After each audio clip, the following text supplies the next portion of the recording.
सफ़ेद मिर्च है, ज़ीरा है और उसमें इसी तरह लहसुन और अदरक का पाउडर है। हमने ये पाउडर बना के डाला है इसमें।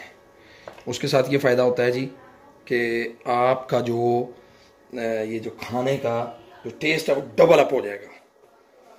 तो जिस तरह आप जाते हैं ना, अपने टेस्ट को डबल करने के लिए लाजमी है कि आप इसको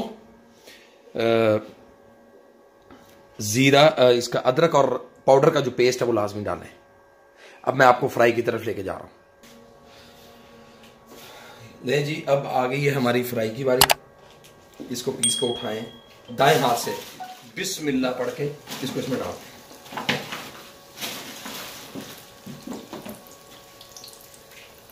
बिस्मिल्लाहिर्रहमानिर्रहीम।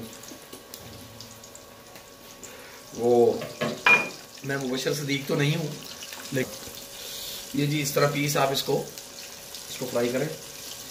ये पीस थोड़ा सा बड़ा है, मेरा ख्याल है मैं इसको कट कर लूँ।